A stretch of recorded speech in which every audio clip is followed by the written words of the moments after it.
Good afternoon, everybody, and welcome. I'm Randa Slim, Director of the Program on Conflict Resolution and Track 2 Dialogues at the Middle East Institute. We are very pleased that you have joined us for this expert discussion on Iraq's energy sector.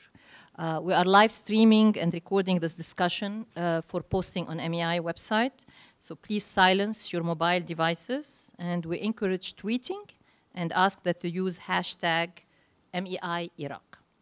I would like to call, before we turn to this panel, I would like to call your attention to another event which the Program on Conflict Resolution and Track 2 Dialogue at the Middle East Institute will be hosting this Wednesday, March 7, from 2:30 to 4, focusing on regional cooperation in the Middle East, discussing an initiative which we concluded in Baghdad last December.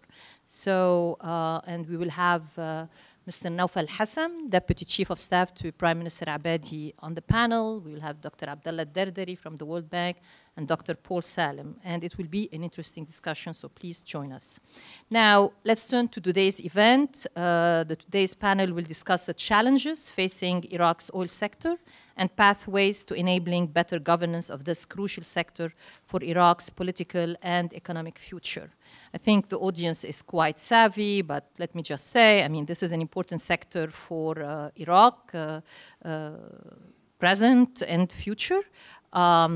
It generates 90% of Iraq's government revenue and 90% of all Iraqi exports and nearly 60% of the overall GDP. So how this sector moves forward is important for the politics of the country, but also for the security and the growth and economic development of the country. The story of the sector so far in Iraq has been one of a half full, half empty glass. On the half full, on the positive side, we have seen Iraq output rise by almost 1.7 million barrels per day, with a current daily output of 4.4 million barrels, still short of the projected 6 million by 2020, and long way behind Saudi Arabia's 10 million barrels per day. On the half-empty story is that the sector still suffers from disputes and issues with resource management, revenue sharing, export authority, and as is the case with energy everywhere, politics and the politics of the place as well as the politics of the region have impacted the development of the sector and have prevented it from harnessing its full potential. To discuss this all-important topic, we have assembled a terrific panel of experts about Iraq, the oil sector, and energy issues writ large, and about US policy vis-a-vis the energy sector in Iraq. You have our panelists' professional biographies in your program booklet. I will say a few words about each of them before turning to the discussion. I'll start with Erin Banco. She's an investigative reporter at the Star Ledger and NG.com, where she focuses on the intersection of money and government. She is the author of a book titled Pipe Dreams, The Plundering of Iraq's Oil Wealth. It's available for purchase outside. When we are finished here, you are welcome to go and purchase it. We have Eyre. He's the director of the Middle East and Asia Office for the State Department Bureau of Energy Affairs, where he ensures strategic energy consideration are integrated into US policy for this region. And interestingly and importantly, Alan was a member of the US government team that negotiated the July 2015 Iran nuclear agreement. Next to Erin, we have Omar Al-Nidawi. He's the Iraq director at Gryphon Partners, a strategic advisory firm in Washington, D.C., and he's a guest lecturer on Iraq history at the State Department's Foreign Service Institute, and he's the author of numerous articles and reports on Iraq and the Iraqi oil sector. Last but not least is my colleague at the Middle East Institute and at SAIS, Dr. Francois Seznec. He's a senior scholar at MEI, adjunct professor at SAIS, and his expertise and research focus is on the energy-based industries in the Gulf. In terms of how we are going to proceed with this panel, we will start with each of the panelists taking 5 to 8 minutes to discuss specific issue related to the topic at hand. Omar Al-Nidawi will start us off talking about the political challenges, focusing on the hydrocarbon law, which has been lingering or in the Iraqi parliament since 2007. And also he will be talking about the ongoing dispute between Baghdad and KRG over revenue sharing and export authority. Erin will then address the governance challenges of the oil sector in Iraq, including, among others, corruption, lack of transparency in the Iraq oil sector arbitrage, and the KRG in particular, and also talk about, as she put it, the failure of the sector today, or of the revenue today, to promote the kind of equitable economic distribution, of these resources that they should have done if the sector were to be better managed. Francois will focus on the resource challenges and the institutional challenges that are needed to harness fully the sector potential. And then Alain will conclude this first round of presentations by discussing how the US can work with Baghdad and Erbil to address the challenges facing the Iraqi oil sector. Sorry, Iran is on my mind. The Iraqi oil sector. We will then do another round of questions moderated by me among the four panelists for about 20 to 30 minutes, and then we'll leave the last 35 minutes for interaction with the audience. Questions from you, answers from them. So at this point, I'm going to turn it over to Omar. Tfaddal, Omar. Thank you, Randa. So since I'm starting first, I guess it's appropriate to set the stage with a little bit of historical background of the issue. And I think many of the audience is familiar with Iraq, and so I assume that the issue of, or like the disagreement between Baghdad and Erbil over the management of oil resources, oil and gas, has been one of the most complicated and enduring disputes between the two sides since the regime change in Iraq in 2003. Disagreements about how to, who owns the resources, who develops them, who has the authority to monetize them, and how that revenue is to be shared. In the 2005 constitution that everyone, all the both sides had agreed to, there was a basic framework that was to set the general principle that under which Iraq's oil revenue would be generated and distributed. But from the get-go, as the two sides went on to try and draft a law that would basically expand on those principles and set a legal and working legal framework for implementing those provisions, disagreements started to emerge. Disagreements about how, in the shape of inconsistencies in the way that each side interpreted what was discussed and what was agreed to, and what was the language versus the spirit of the Constitution, or what the Constitution said about the oil. So the first draft, the one that was probably the closest to an agreement between the two sides, has been lingering in Parliament since February of 2007. And from that point, the views have diverged, and each side started to implement its own policies, developing its oil resources in the way it saw most fitting for its conditions. The KRG was armed with a more stable political environment, a more stable security situation, and it created a more attractive commercial system in terms of the production sharing agreements that it presented. While Baghdad was, lacking in terms of the political and security fronts, it had presented the attractive, massive reserves that the southern oil fields had promised investors. So I think the situation that emerged from that is that neither side felt there was under pressure to agree to a law. And as they felt more and more confident in their positions and then their approach, they were taking, their views continued to diverge from apart, and the gap started to grow. When they went back actually to the negotiations table several years later, after the 2010 government formation, they completely discarded the 2007 draft. And the cabinet of the federal government actually presented a new draft that was more aggressive in centralizing authority over oil resources in the hands of the central government. The KRG responded by sponsoring a competing draft that was more aggressive in putting more powers in the hands of regional and provincial governments.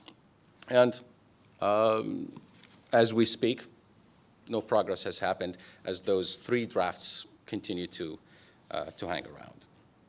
Now,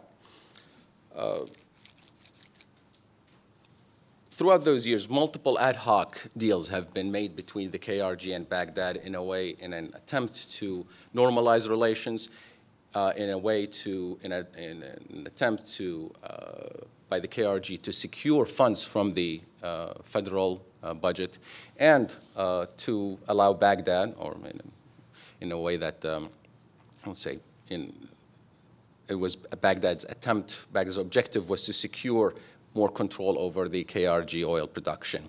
But those deals were often broken as soon as they started. Each side would accuse the other of not adhering to the terms and to adhering to the terms of those deals. And as Baghdad built up production capacity, as the KRG built up production capacity, they both felt even more and more comfortable in not committing to those deals. That, I think, reached new levels in 2014 when the KRG started exporting oil on its own, independently from the federal government, through the new oil pipeline going through Turkey. And later that year by controlling the Kirkuk oil fields and adding about 300,000 barrels per day of capacity to its production network, reaching a comfortable 600,000 barrel per day export. Now, things took a sharp turn to the left in September of last year. The KRG feeling economically more independent and feeling or perceiving a suitable regional environment, decided to go ahead with a referendum on independence. That caused backlash by Baghdad, also by neighbors Turkey and Iran. The government, the central government in Baghdad, decided to send federal troops to reclaim the city of Kirkuk and the oil fields that surround it. And that 280,000 or 300,000 barrels of oil switched overnight back to the Iraqi government. Now, it's, I guess, this backdrop that the two sides have been negotiating the terms of the 2018 federal budget. And over the weekend, actually, we saw that the Iraqi parliament has passed a new budget that actually ignored Kurdish objections to the large extent, at least as reported right now. The Kurds have always been demanding a percentage of 17% from the federal budget. Baghdad, feeling stronger in its position after capturing Kirkuk. Which they used to have all the time. Which they used until 2013. back in the day, yes. Yes. But the turn of events has encouraged Baghdad to argue for a reduced share of revenue down to 12.6%. Now, the new draft, actually, the new budget doesn't specify the exact percentage, but it leaves it to the Prime Minister and Cabinet to decide what is the proportion that is appropriate depending on the population of the provinces of the Kurdistan Regional Government. So we'll see how the KRG responds. The terms are not good. I think the KRG is facing two difficult options.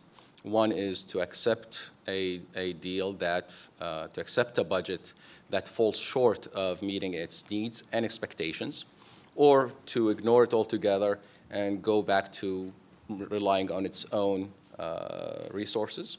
But the problem is that was an option probably a year ago when 600,000 barrels per day of production were available. Now, when you're down to 250,000, it's a different game.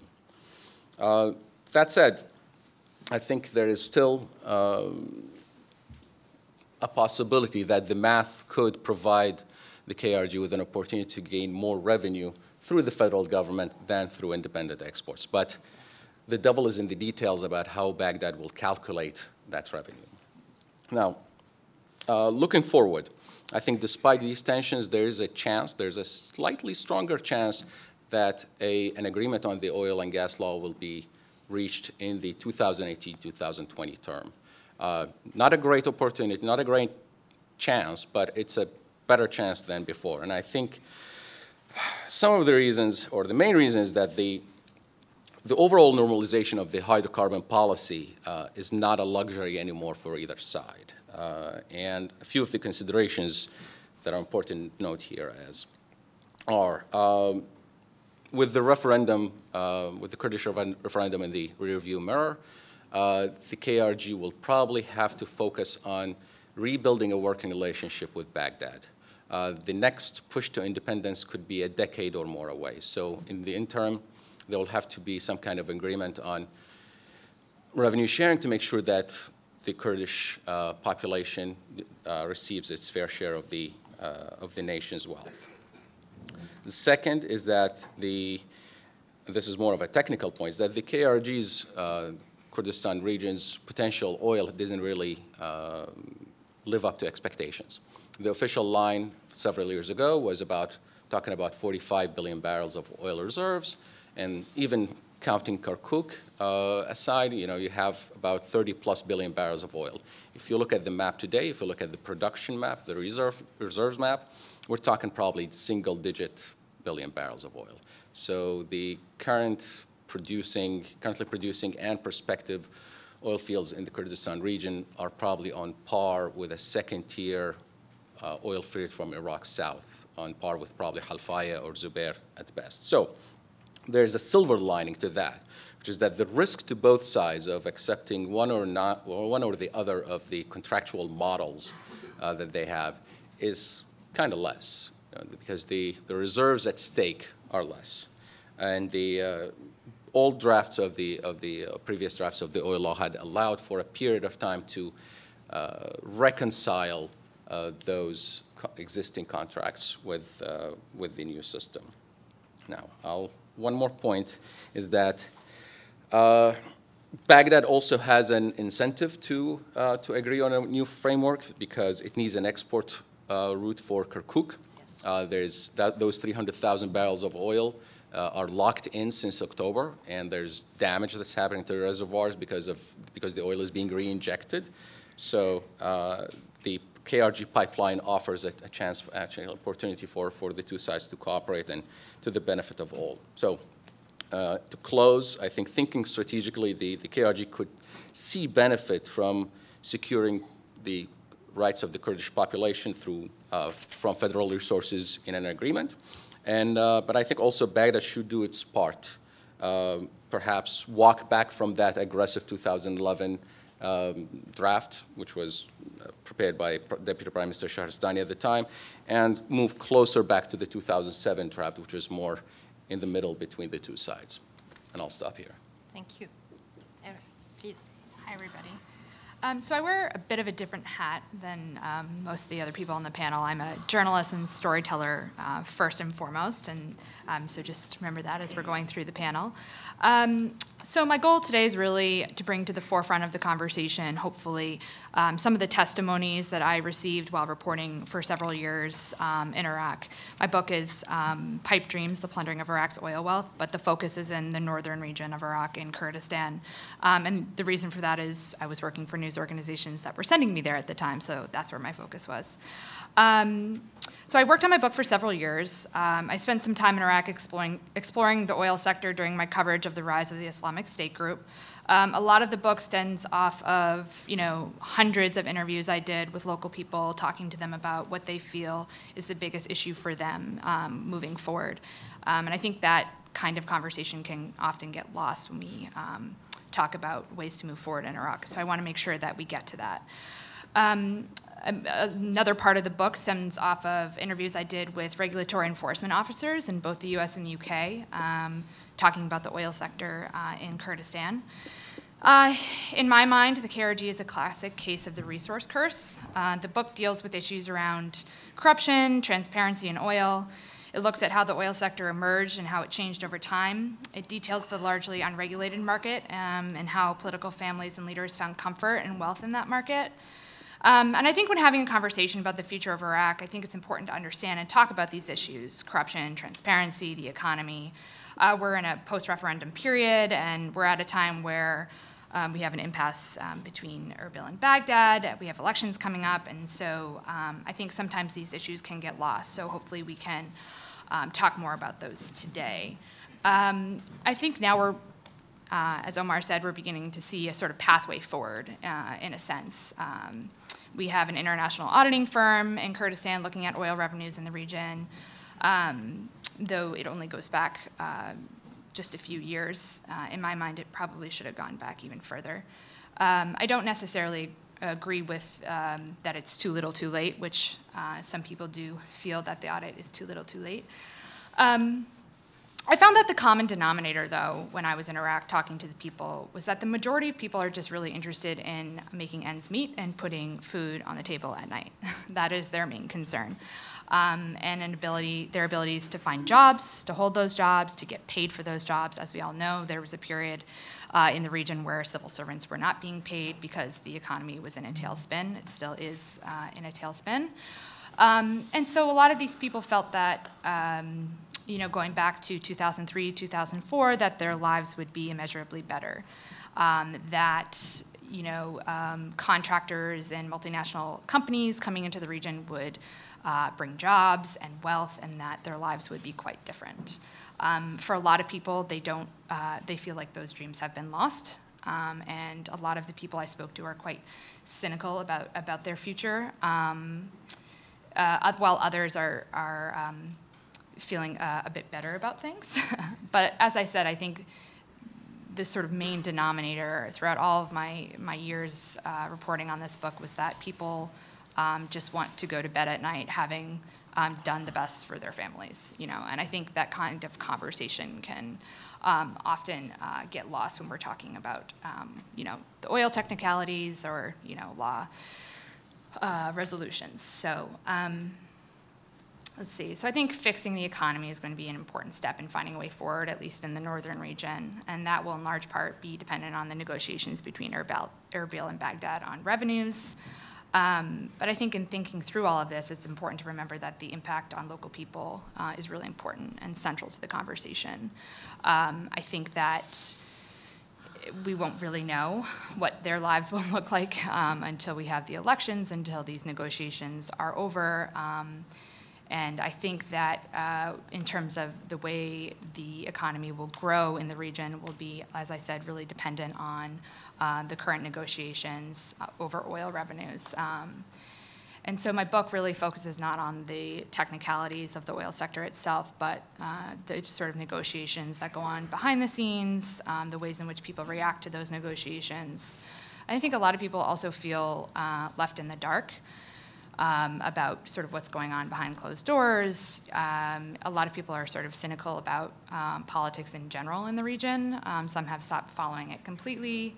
Others are very, very tuned in to the media and the television channels and are sort of really clued in. But I think the common denominator, as I said, is that people are very frustrated about where their economy is at right now, and more so just want negotiations to move forward in either direction so that at least they'll have peace in their mind that at least things are moving forward.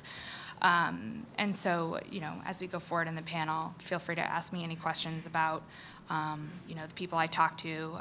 There are some really interesting testimonies in the book. I talk a lot about what local people have described to me as trickle-down corruption, where they have seen it spread not only from, within ministries and the political sphere, but also all the way down into the very local, engineering, construction sectors, hospitals, what have you. And I think that was a really interesting part of my time in Iraq and talking to people.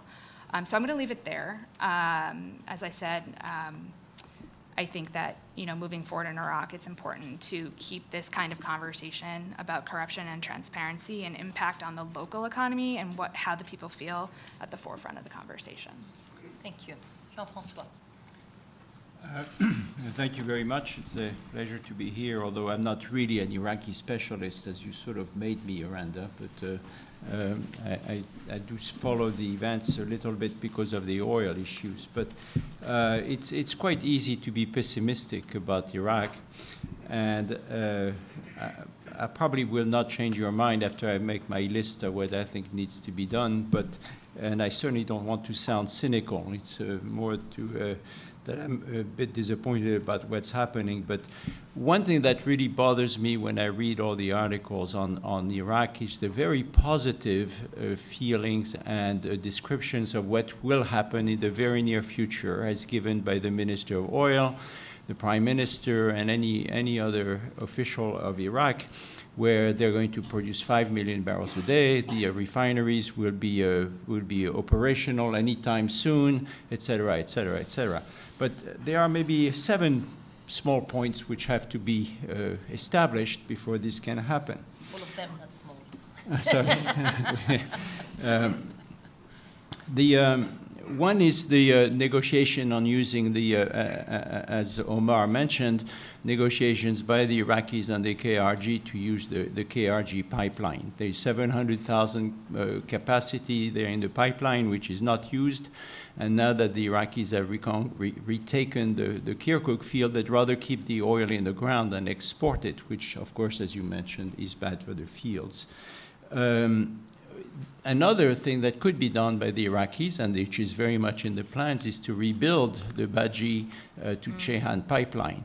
And that has been totally destroyed, of course. And it's a 1.2 million barrels per day pipeline, which is quite large. They don't really need to make it that large, but I just should remind you that this pipeline used to be the tail end of the north-south strategic pipeline, which was one of the wonders of Iraq in the oil industry, where they could ship their oil north to south and south to north, depending on the market conditions. And that was truly one of the very few pipelines in the world that could do that. And the Iraqis had the capacity, the engineering, and the knowledge to do it. And that, of course, has been destroyed for a long time. I mean, ever since the invasion of Iraq in the 90s. So, but if they did rebuild this 1.2 line between Baji and Ceyhan, which would help the Iraqis to regain some of the market share and to use the Kirkuk pipeline, Kirkuk field, they could rebuild that north-south pipeline. And I think that would be a very major plus for Iraq if that were going to happen. Perhaps of immediate concern is the fact that for the past maybe 5 years, the Iraqis have been unable to allow ExxonMobil and CNPC of China to build the water pipeline, which was supposed to bring seawater from the Gulf for injection into the oil fields of the south.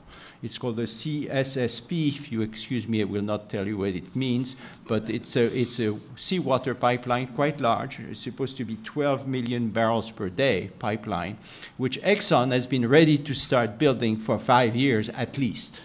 And they cannot, none of the big companies that are in joint ventures or in technical service agreement contracts with Iraq, none of them can fulfill their requirements until this pipeline is built. And the people at ExxonMobil and CNPC are pulling their hair because they can never get the right agreements to have this pipeline built. And without this pipeline, the increasing production to 5 million barrels a day is a pipe dream, if you excuse the expression.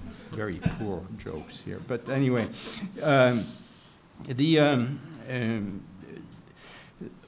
another thing that we have to look for, which would greatly help, would be to redevelop the Kirkuk field. The Kirkuk field was one of the largest, the third largest oil field in the world.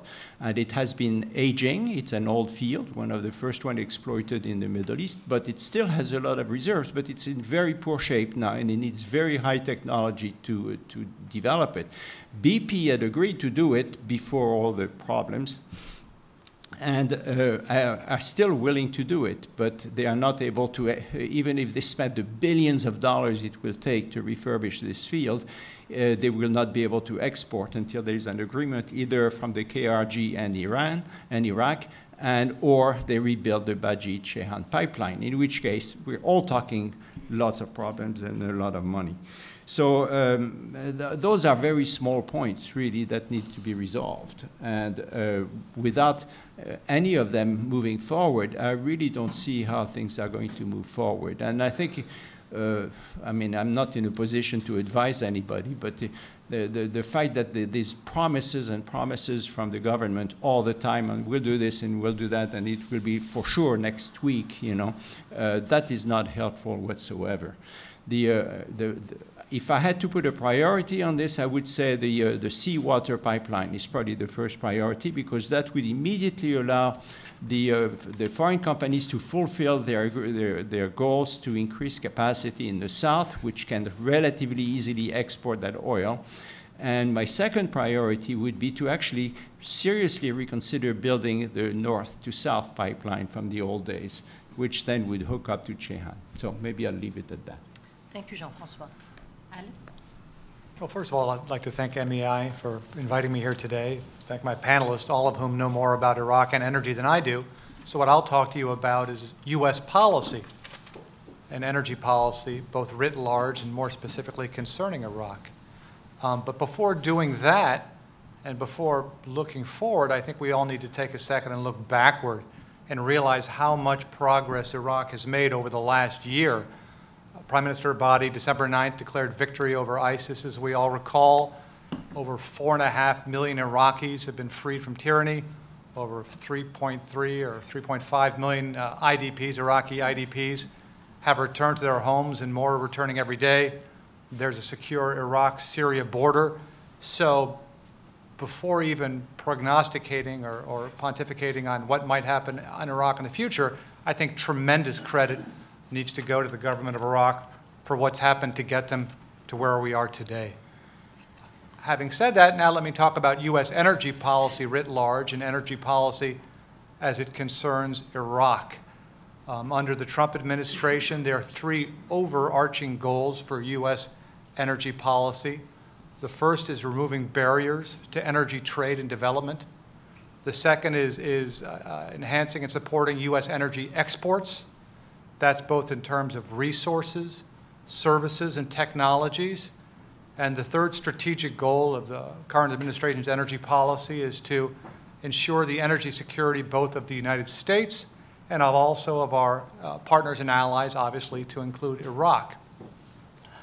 This being an Inside the Beltway event, I'm sure many of you have read the recent unclassified version of the Defense Department's national security strategy.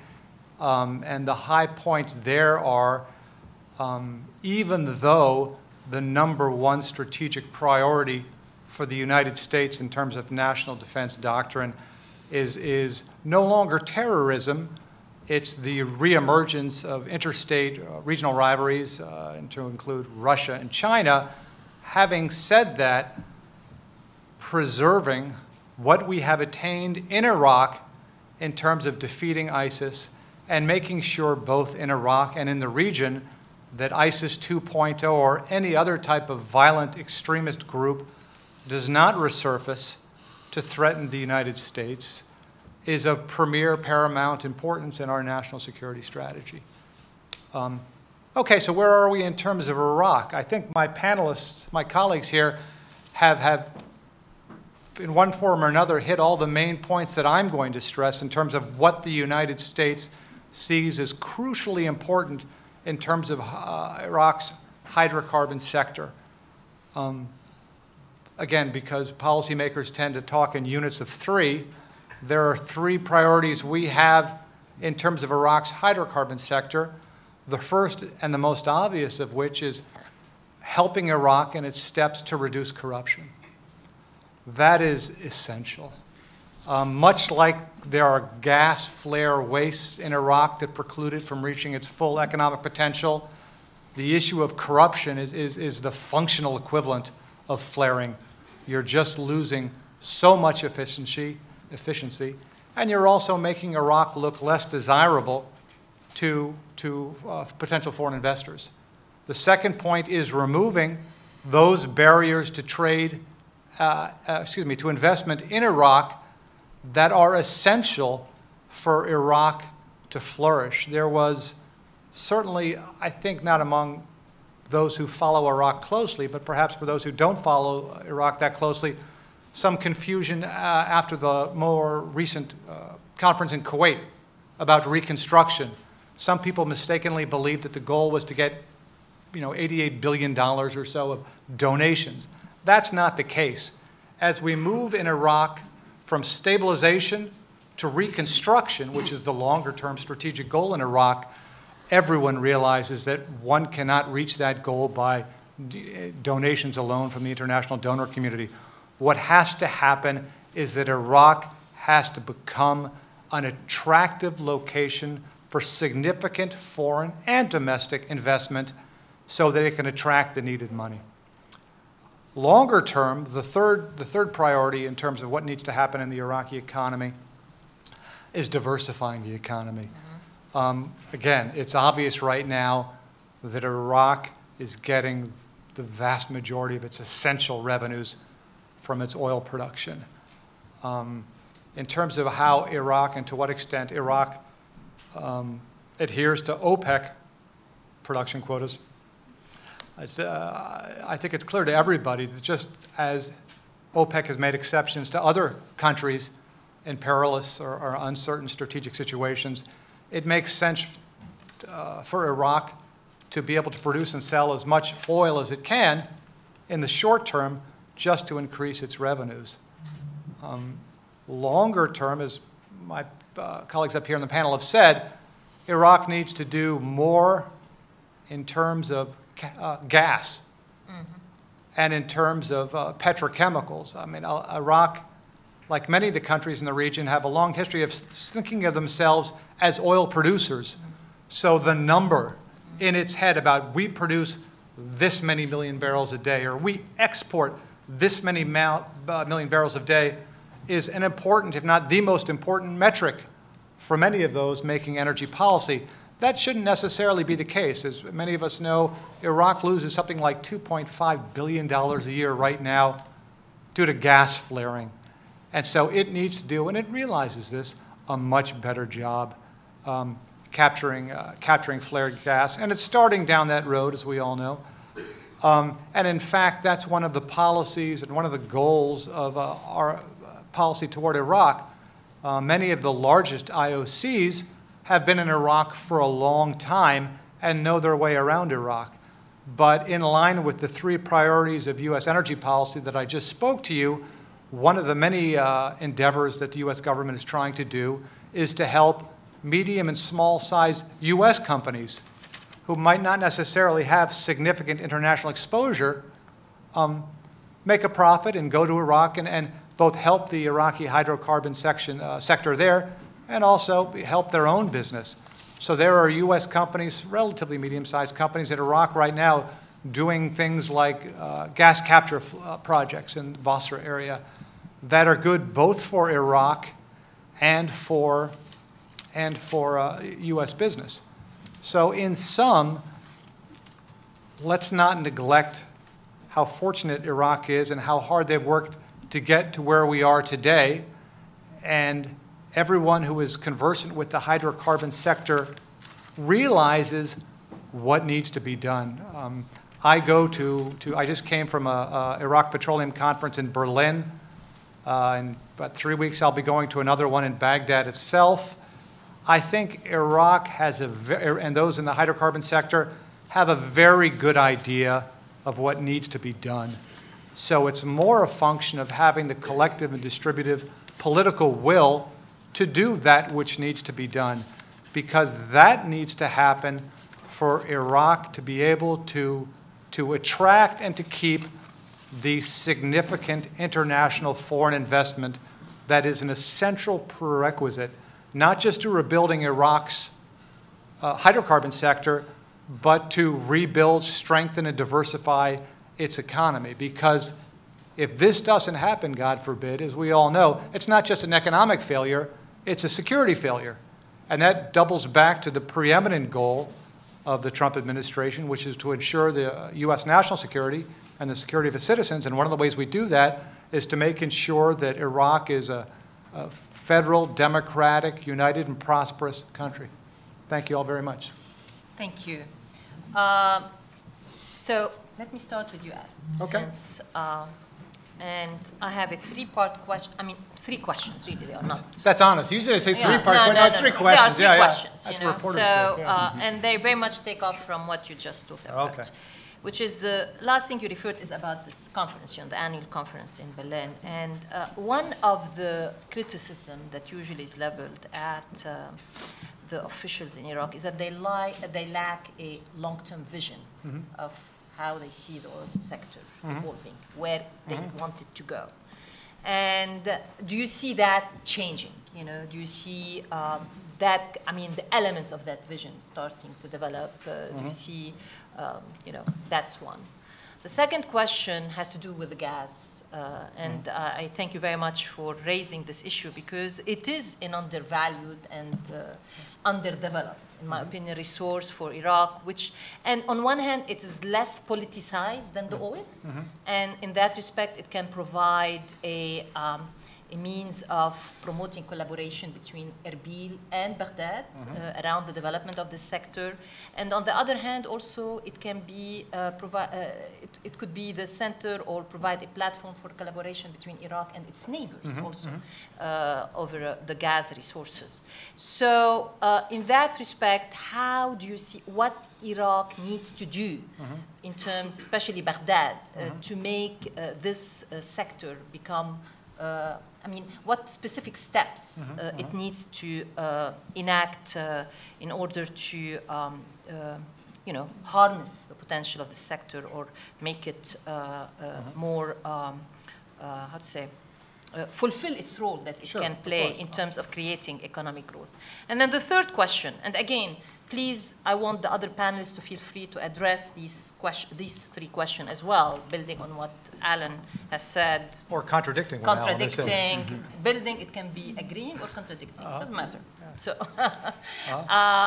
and the third question is this Erbil-Baghdad relationship, you know, in terms of what the U.S. role is right now. How does the U.S. see its role in moving this relationship to a more positive phase, you know. Okay. So you can take any of these three questions. I'll take them all very quickly, then I'm sure my colleagues will have more substantive and more detailed answers than I have. Firstly, no, I don't think Iraqis, and I don't think Iraqi statesmen, politicians, technocrats like myself lack a vision. As I said in the tail end of my comments, I think there are lots of visions, and I think everyone is clear as to what needs to be done. I think what is more important is a unified will to do that which everyone recognizes needs to be done. I mean, iteration of the problem is fun and it's cathartic in a way, but it's not going to fix Iraq's economy. So I don't think we need a big, consultative report, Iraq Vision 20XX saying what needs to be done. They have those. There's, documents, there's visions, there's short, medium, long-term plans that exist.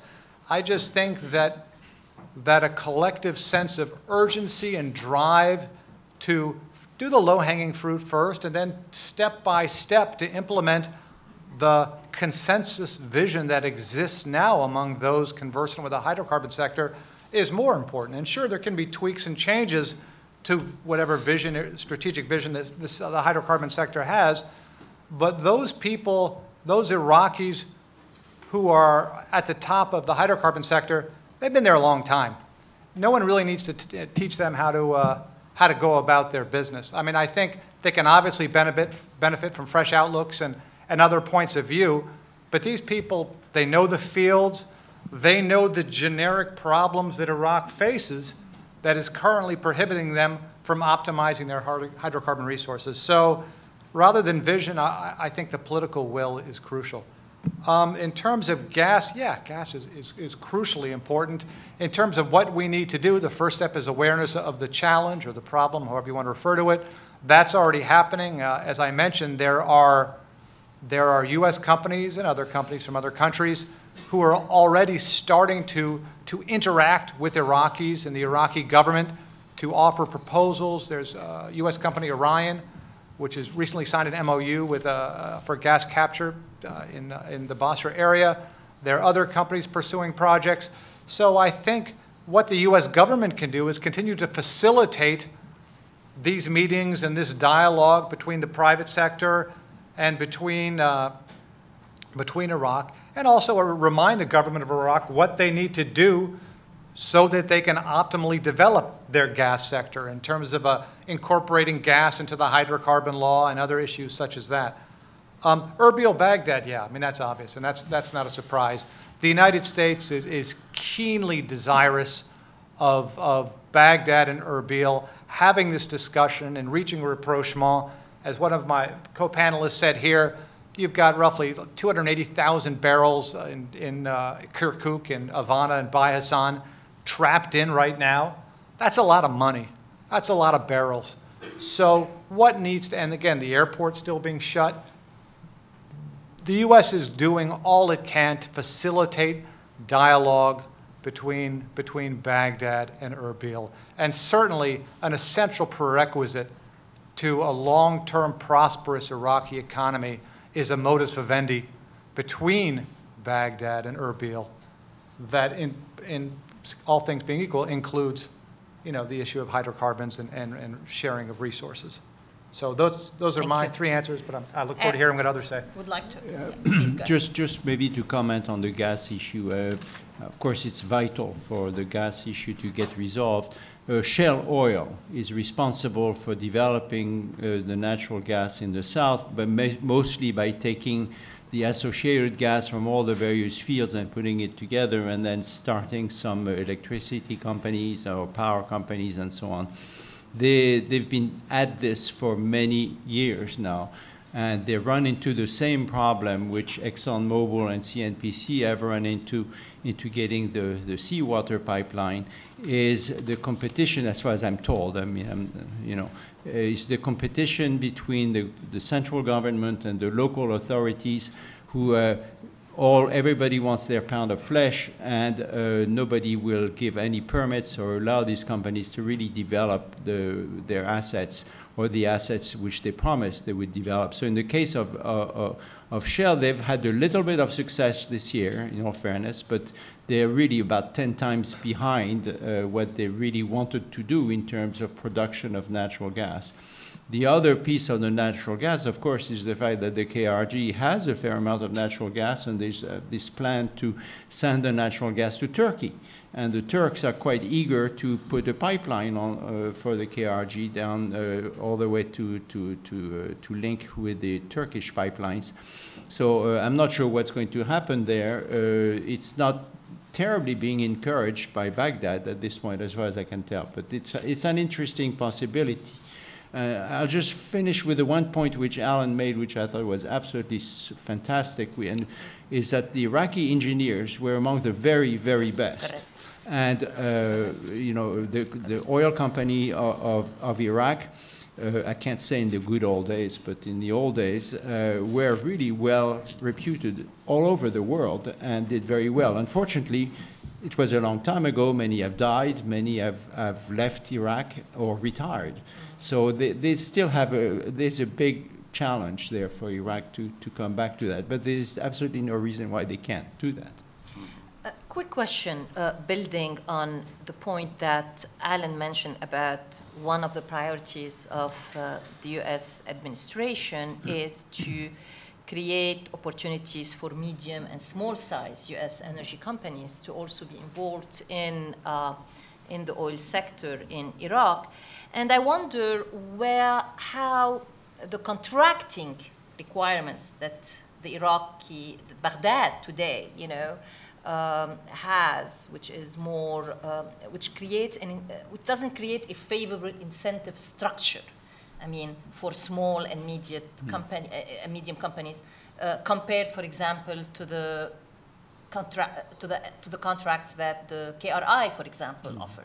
And so how do you see that as an obstacle going forward? I know there have been discussions about, between the oil minister and, oil companies about seeing some of these contracts change, which are very much an inheritance of the pre-2005 contractual arrangement that Iraq had. I think it would be great to see American middle of the road companies be able to get involved. But to get involved in anywhere in the Middle East, but especially in Iraq, requires an enormous amount of capital. Exactly. And frankly, I don't think the middle-sized companies in these countries would have the capital or the stomach to be able to do this for years and years and years. It's really for the big companies. They can do it because they have the capacity to think 10 years ahead of time.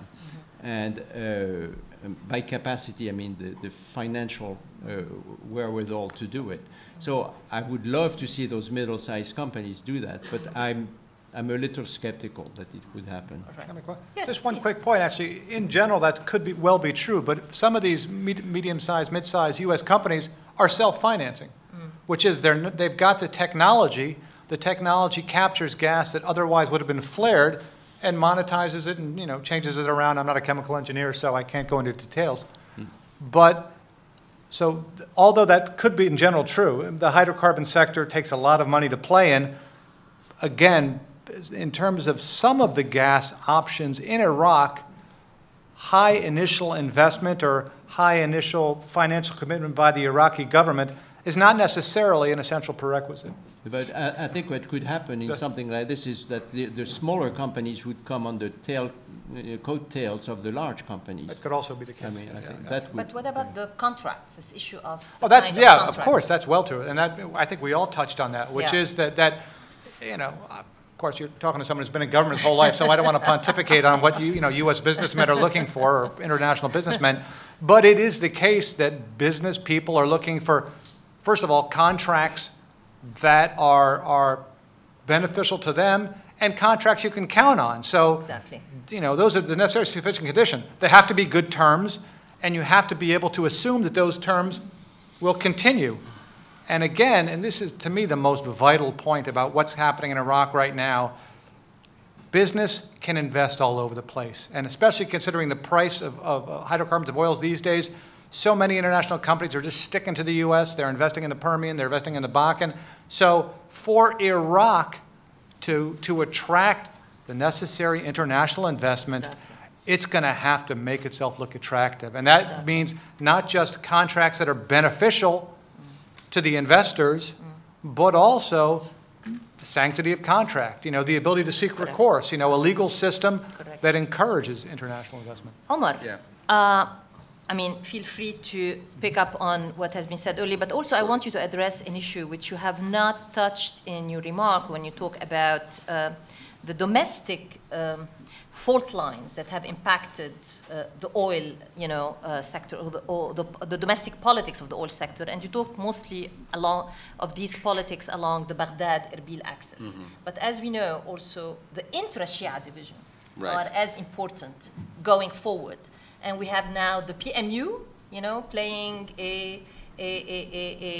being an important component, going forward, or a player. How important it's going to be, we'll see, with the elections.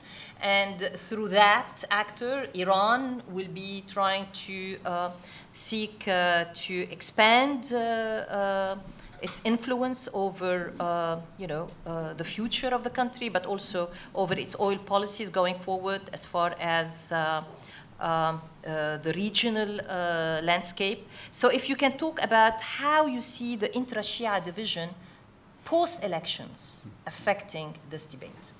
All right. Yeah, it's a tricky territory. I think we definitely have seen Iran make itself more visible in Iraq's energy sector over the last several years. We've seen gas imports coming in from Iran to power electricity power stations in Baghdad, and I think there is also a plan to send that to Basra as well. this whole oil swap Exactly. that's been happening or that has been discussed with regard to Kirkuk. Correct. Iran for several years has been pushing, or let's say trying to pull Kirkuk's oil towards its border and away from, regional rival Turkey. That was polarizing actually internal, not only Shia politics, but internal Kurdish politics as, different political factions were thinking about, weighing the options of should we send our oil all through Turkey or through Iran. So, the recent incarnation of that is that deal about trucking some of the Kirkuk oil to the Kermanshah, I think, refinery in exchange for an oil swap in the south. So I think we'll see more of that probably if, depending on how the elections are going to shape up. I think there's, if I want to speculate about the outcome of elections, probably going to be power is going to be very diffuse. We're not going to see one party gain a plurality of votes, I think, of seats right away. I think the largest bloc will emerge the day after at the negotiations table, rather than through the election, through the ballots themselves. And I think, like you said, there are certain factions within the Shia establishment that will probably favor more interaction, more cooperation with Iran, with the neighbor to the east, than with international oil companies or with Western interests. And I think with Iran also comes Russia. Exactly. Also. And Yes. we've seen, Yes. Russia come in parallel with Iran, both in especially in the Kurdistan KRI. and in Iraq South as well. Yeah. There has been a growing Russian presence that's probably going to, expand in the future. We know that I think the Rosneft's entry into the KRG oil export pipeline is going to be one of the. It's going to make Russia unremovable from that sector. Exactly. So I could go on and on about the politics, but just a couple of words, I think, about the other issues. I think one of the points that would be desirable, I think, for Iraq in the future and to advance its energy sector and make it more attractive is to gradually prioritize commercial interests and dial down the ideology and rhetoric, because I think that has been, that's been hot. That has been driving policy for years, but as the country, wakes up from this whole 2003 transition, it needs to catch up to its, to its energy sector growth, and realize that to unlock the potential, it cannot continue to place so much emphasis on ideology. And going back to the CSSP issue, which is Common Seawater Supply Project. Thank you.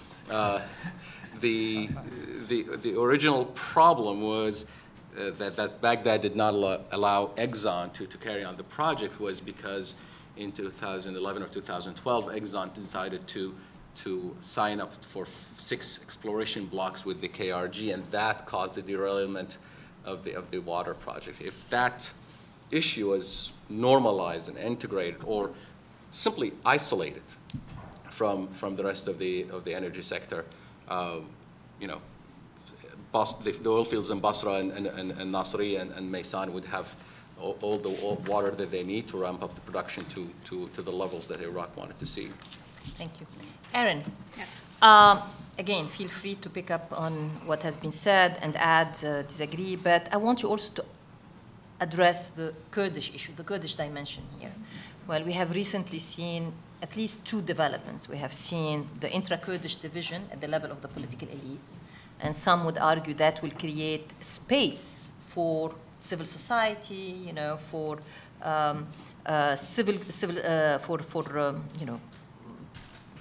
public advocacy groups to come in and push for more transparency, for more accountability in terms of resource management, in terms of how the funds from these sectors are being used and distributed.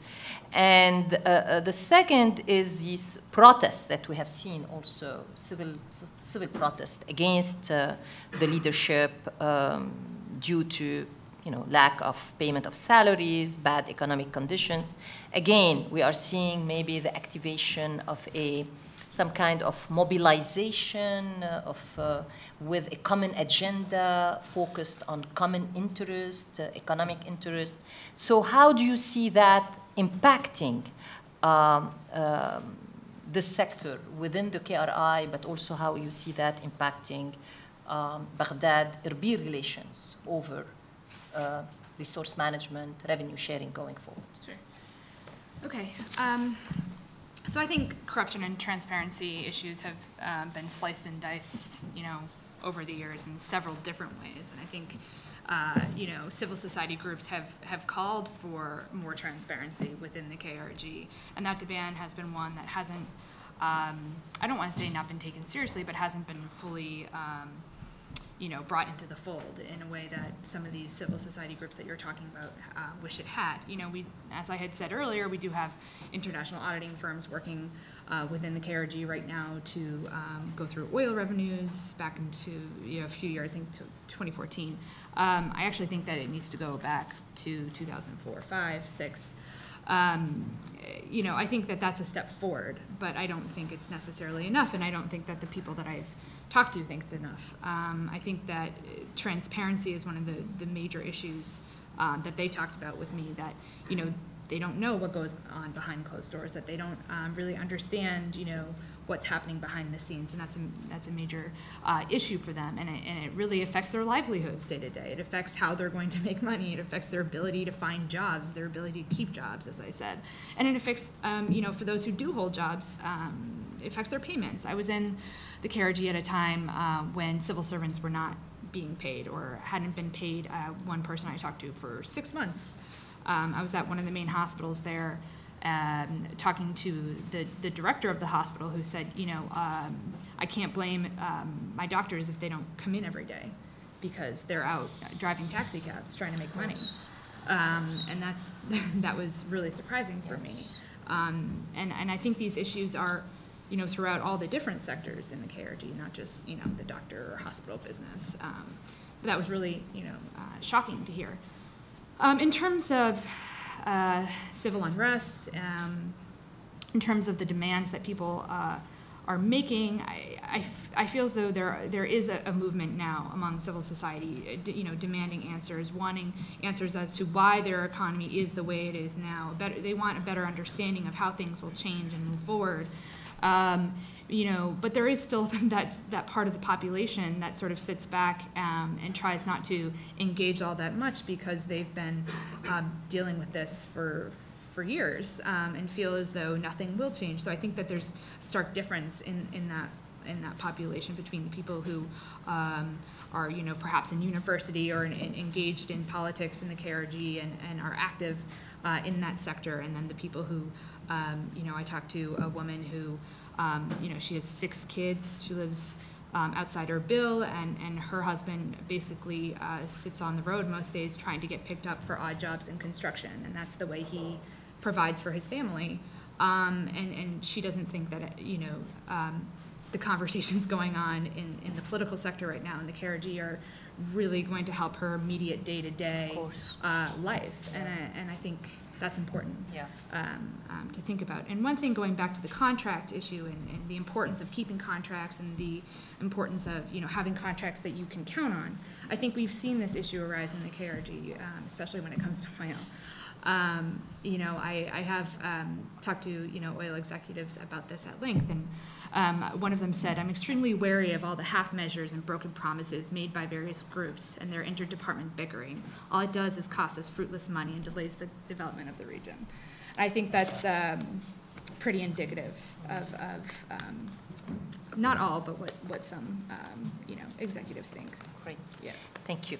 We have 26 minutes that we can engage in a conversation, you know, with the panel.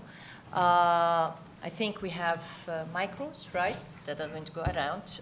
Please, for those of you who would like to ask a question, again, this is a question and answer. You ask the question, they answer. And so, Or not answer. or not answer, yeah, of course.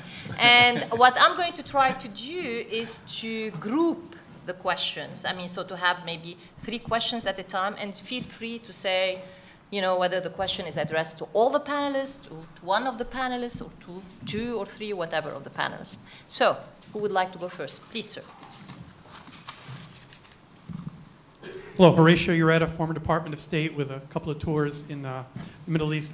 For everybody, we're all here in this room and kind of agree, yes, Iraq improving its hydrocarbon capabilities, capacity is all well and good.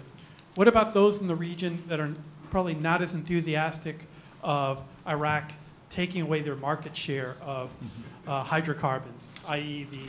the Arab Gulf Sunni oil monarchies and all that?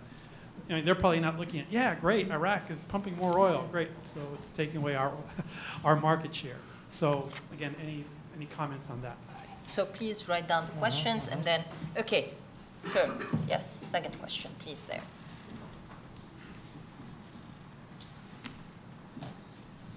Thanks. My name's Andy Snow. I'm the State Department fellow. Sorry, a little heavy on the State Department today. At the United States Institute of Peace. And I spent several years working on Iraq, both in Iraq and here. But my question is for Mr. Al-Nidawi, if that's okay. And that is, we talked about, several of the panel members talked about the importance of some of these sort of low-hanging fruit things, especially gas capture.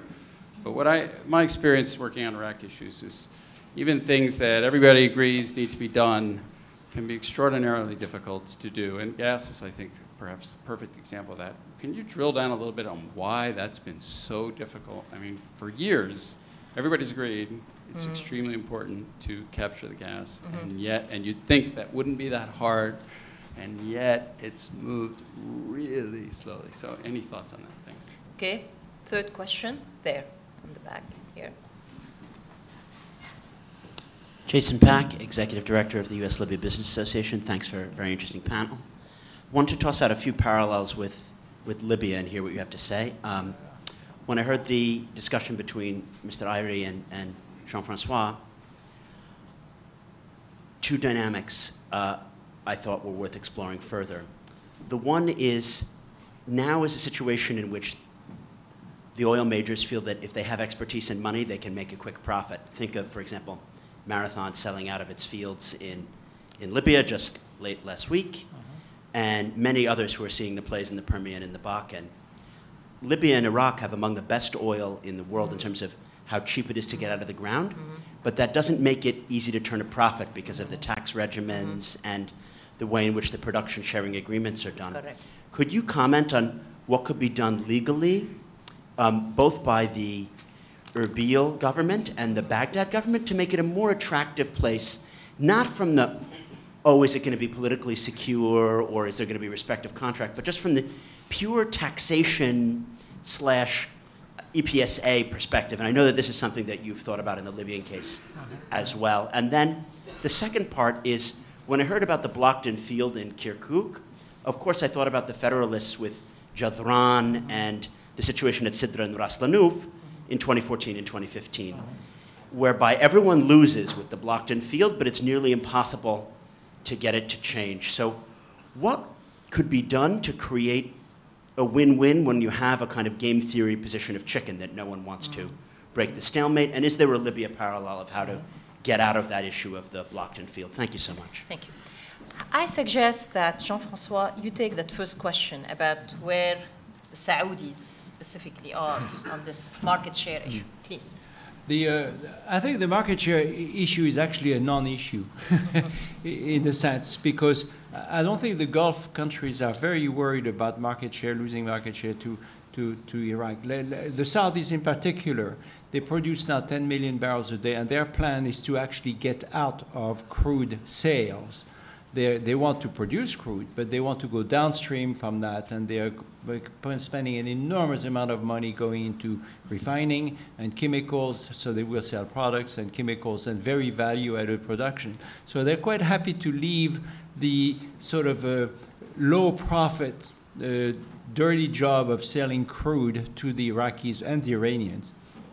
So I'm not sure that's really an enormous problem. One quick thing on the taxation issue and so on. I think the problem, fundamentally, my personal opinion on the problems between the KRG and Iraq is really a question of trust. I mean, the KRG went on its own many years ago. Why? Because they're always afraid that the Iraqis would not pay. And, you know, the Iraqis were supposed to pay 17%, and when the payment came due, they never paid. So I think the KRG just wanted to do it on its own. They don't trust each other. So how do you resolve that? I don't know. But Omar knows.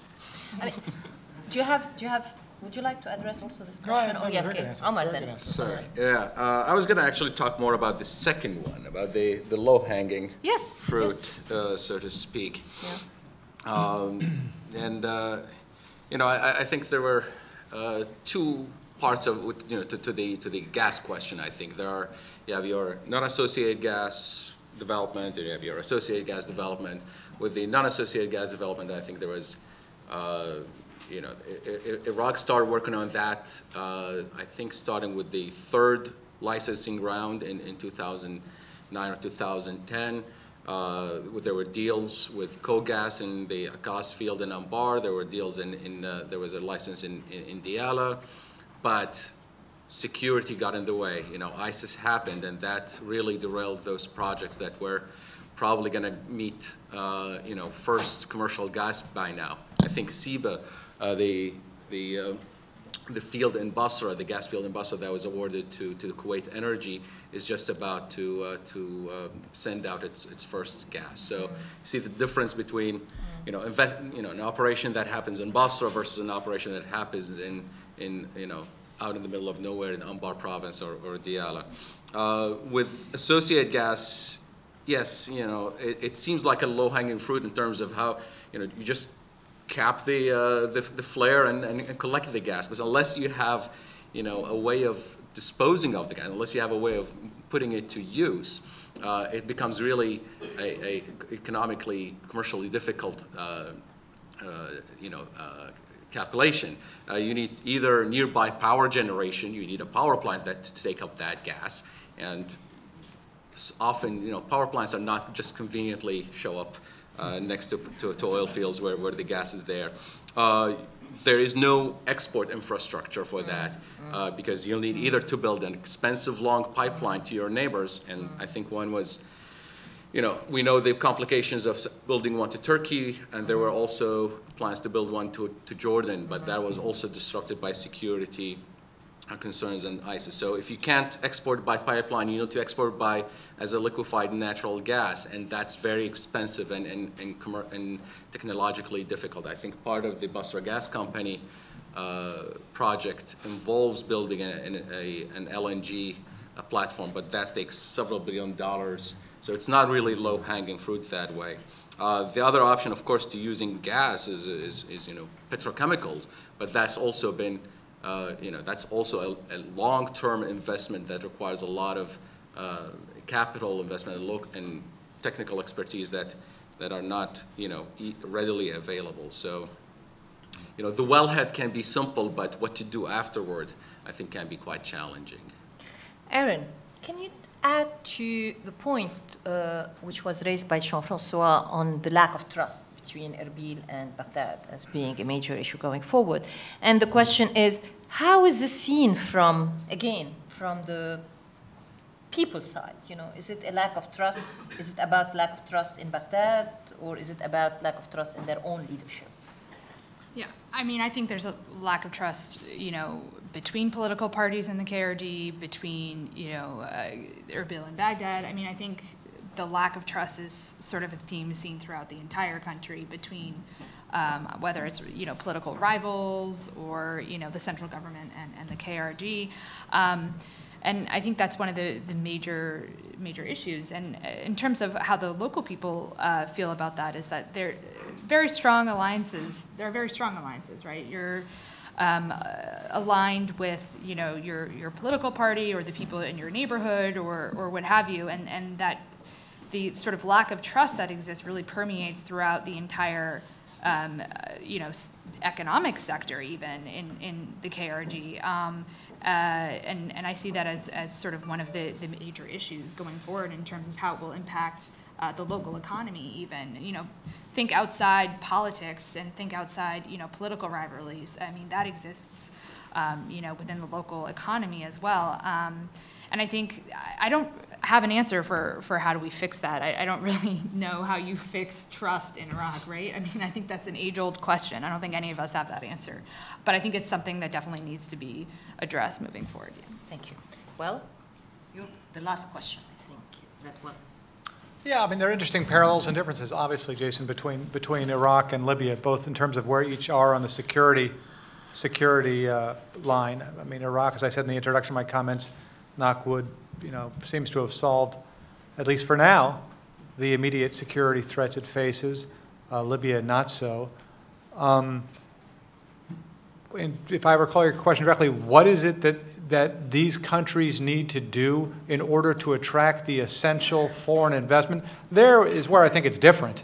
I think in Libya, I mean, first and foremost, you have to establish a stability on the ground that is currently existing in Iraq, but is not yet existing in Libya. You obviously know the situation in Libya with granularity. I don't.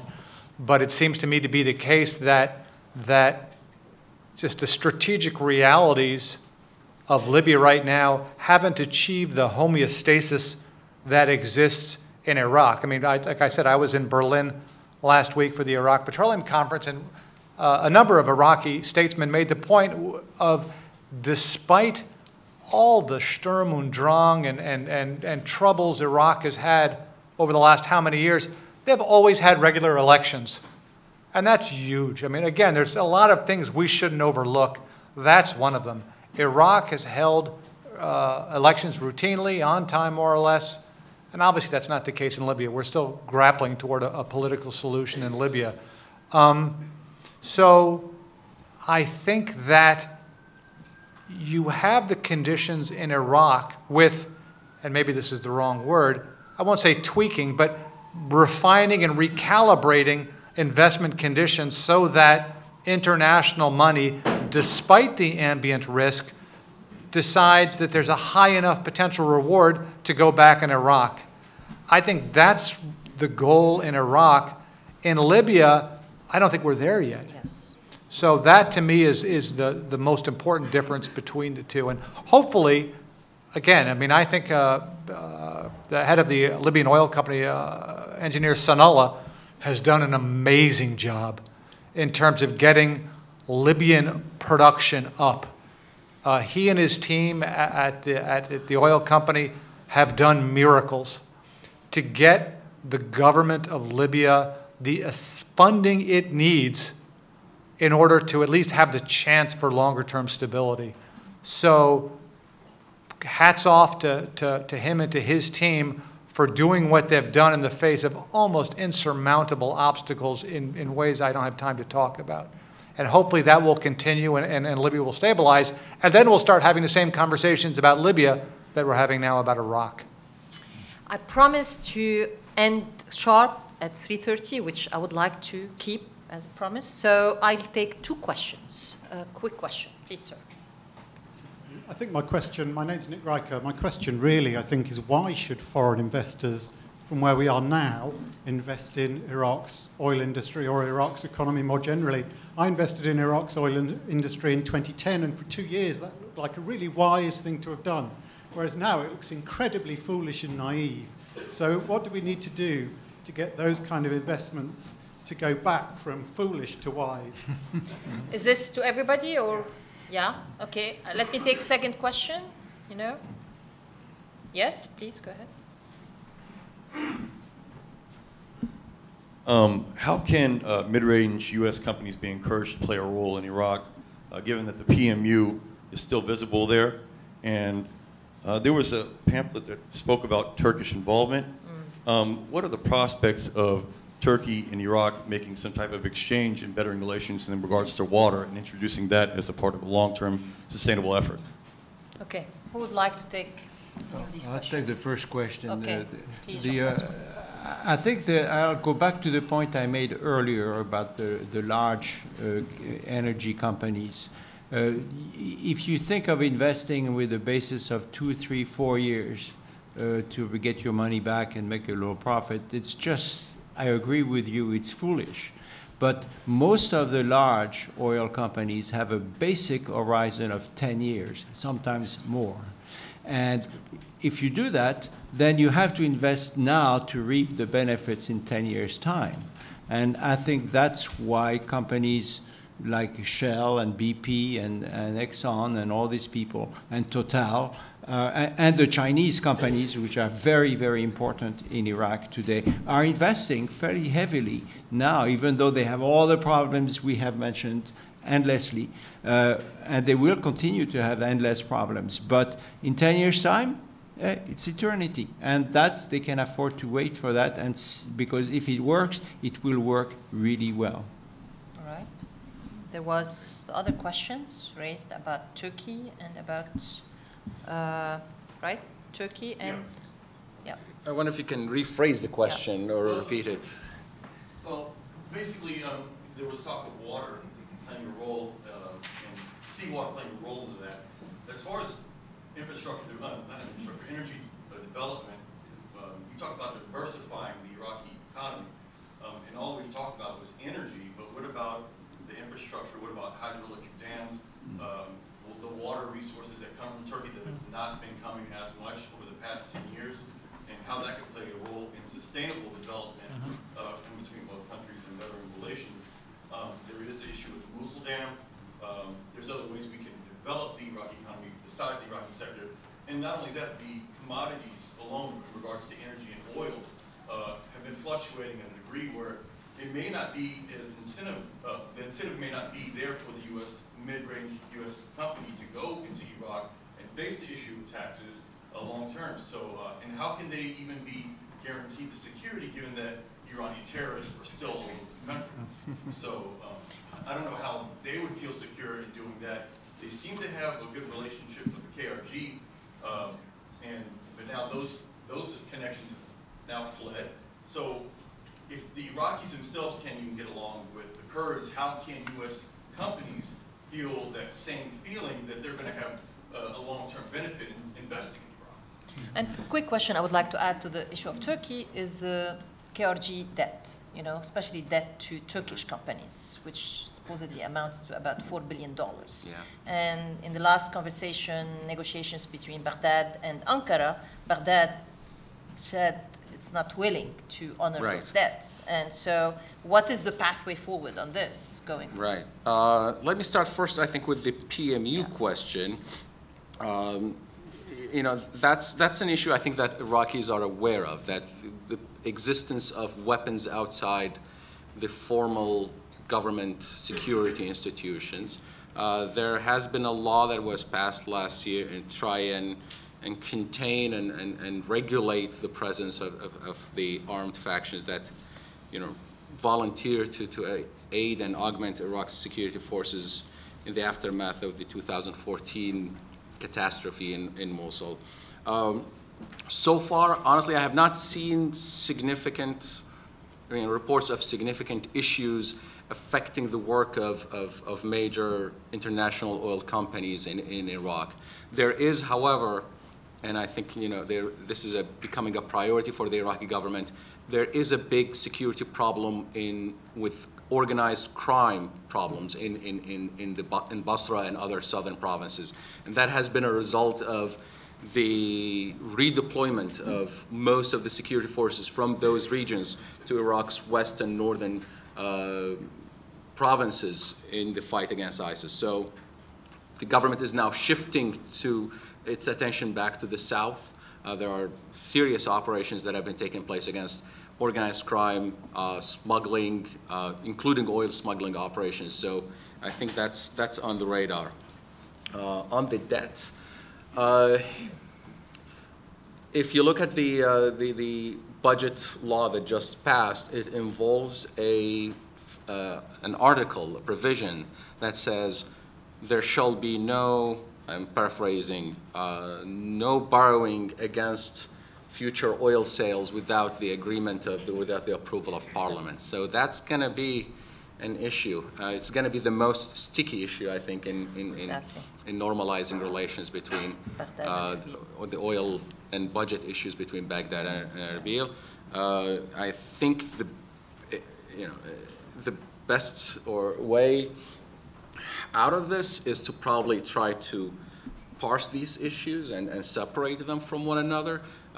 You don't need to agree on how to pay the debt. You don't need to agree on the debt mechanism in order to agree on an oil revenue or like an oil investment or an oil operation law. That can be structured later, and I think probably U.S. government input could be extremely important in mediating that discussion. Perfect segue. Please. Well, just one quick, you raised a very good point about renewables, and you're right, it wasn't addressed, I think, to my mind sufficiently, just probably due to the constraints of time today. But the Iraqi government is aware of the possibilities and opportunities associated with renewable energy. I know they're increasingly active on solar power. I know of at least one American company doing a solar power project in Iraq now, or hoping to do one. And the point there is that obviously if you can provide domestic energy through renewable energy, through solar power, then you have more hydrocarbons to export, which is certainly, at least in the minds of many of the people with whom I spoke last week in Berlin, desirable to have that opportunity. And the issue of the debt, or we have no position on this?